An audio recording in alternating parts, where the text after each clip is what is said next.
Well, welcome, folks. What we want to do is kind of explain a wee bit about how we farm and what crops we grow.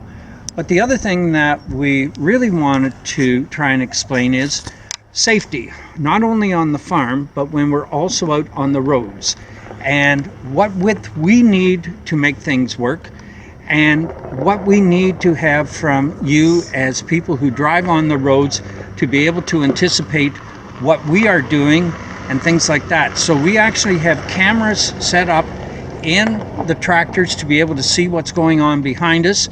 So through the course of the day, we want to have people to be able to stand behind the piece of equipment, kind of see what you can see out front, which isn't a whole heck of a lot. But then if you sit in the tractor, you'll be able to see what we can see with a camera on the back of equipment to try and make things just safer for everybody out there. So that's part of the objective of today, is just public relations. What are you digging here, Lloyd? What are we doing? We're determining whether or not this ground is dry enough to be able to go out and work. Okay. And as my father used to say, you get a shovel like that, and you'd put the ground together like that, and if it forms a ball, it's too wet. Really? So this is starting to dry out, but it's not, and if you feel it, it's cold. Yep. There's no warmth there, so it's difficult for us to be able to find equipment that is of an economic value for us that we can afford to be able to do things. So there's certain newer technologies we will never be able to use because the financial resources are not there to be able to do it.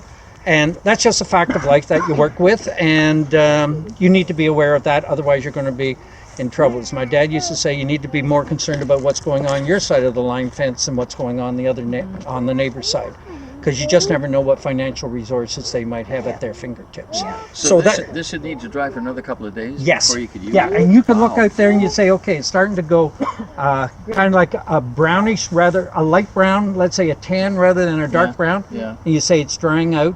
And it will be on the top.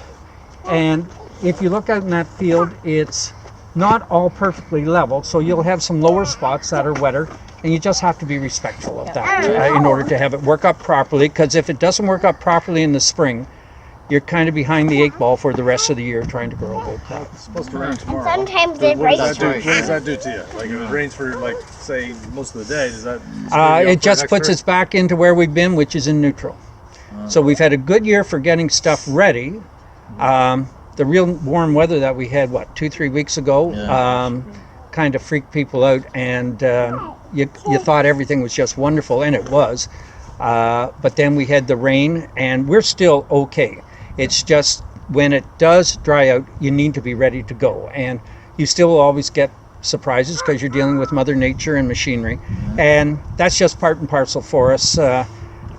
We've been doing this for a while, so the surprises still happen, and I guess Sam's still learning. How's that?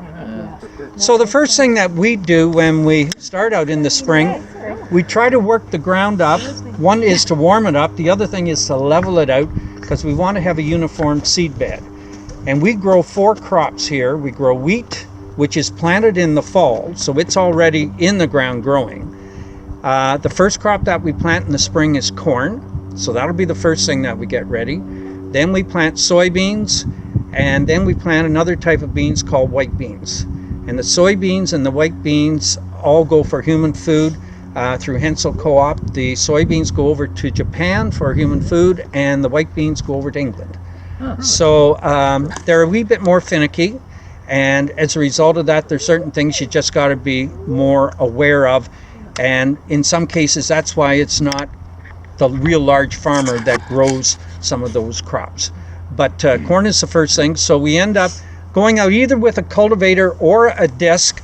We folded out the cultivator just thinking for little ones it's safer to be around. And the main purpose of that is just to go out, open up the ground, level it out, and on the back you'll see that there's a set of what we call harrows to, again, just further level the ground. And we only go about, somewhere between 3 and 4 inches. It's not that we are going, this is what we call a secondary piece of tillage. So it's not that we're doing in-depth coverage with this, we're doing shallow tillage with it. But the other thing I wanted to kind of show, when this thing folds up, And it's actually like a set of arms. It actually folds up here and then they fold up in the middle to come in. So the industry has done an excellent job of trying to make these pieces of equipment as compact as they can, depending on the size. But what we did, we put some marks out in front of the tractor. We have as a parameter to work in, and so you can tell with this tractor, it actually is almost a wee bit wider than the pavement. So we need to be over to the shoulder side if we possibly can. When the cultivator actually folds up, it is wider than the tractor. So again, this is one of the wider pieces of equipment that we have, so you need to be conscious of that when you're on the road. And for us, I know several people who have pulled over onto the shoulder of the road where there's hard surfacing and it's gotten soft and they've literally flipped a planter and wrecked a tractor. Especially this time of the year, how wet or dry the shoulders are. So there's very limited spots where we can move over. So mailboxes are one thing, garbage day is another whole experience. And I'll be blunt on that. It is, you need to be extremely cautious about it. And there's also certain times of the day, we're fortunate to have Honda in the area, but we also have shift changes. So between 3 and 4 in the afternoon, we really shouldn't be on the roads because you get traffic going both ways. But on the tractors nowadays, you have rotating beacons to identify themselves. You have 4-way flashers that come out over the tires. You have lights on pretty well everything behind, and we're very, very conscious of making sure that everything works before you go out on the road, just from a safety standpoint. You have to be on the road very much because we have to.